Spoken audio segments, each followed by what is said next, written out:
A tsakanin ku kun ji kannena aure muka yi sunna gunsa shugabana guri ya zamo jiba rayuwa guri na amarya yana jan kunne gurin kikin jila da bibiyayya zaki gunguwar gida kin ji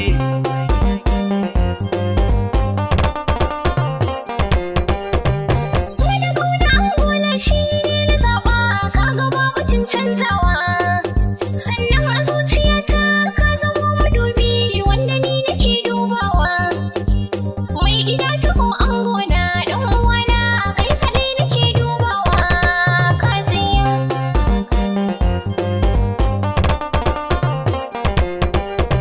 muna zaman mu ne da mijina dan uwana ba mu so ana jin kanmu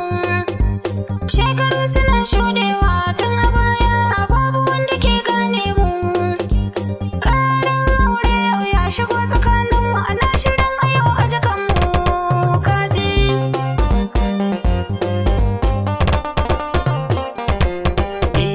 kin gani ke ce babba cikin gidan nan ki bar yawan fara ko tsaki ki kama kanki girma kirki uwar gida ba na san kina son baki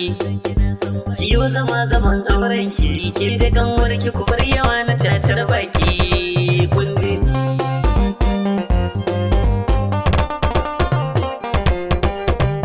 ni dai na san kowane tsuntsu kukan gidansu ne yake yawan furtawa mai san ruwa ya je bakin rafi mai yasa shi ne yake yawan tonawa ni na san ko da girgiza kulla ta kuma ƙarya zaki kuwar san yawan tonawa kun ji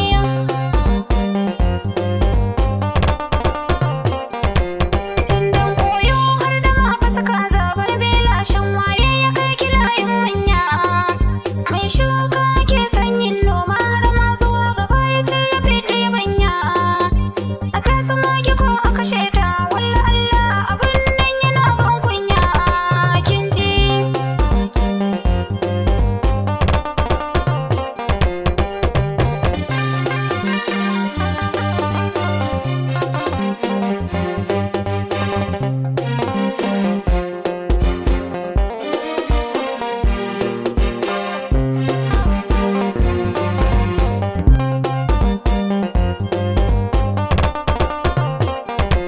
keke ku daina san yawan sabawa cikin gida ba na san kuna yawan cika baki hakuri shi zai zama riba wata rana don Allah ku daina cacar baki ku zo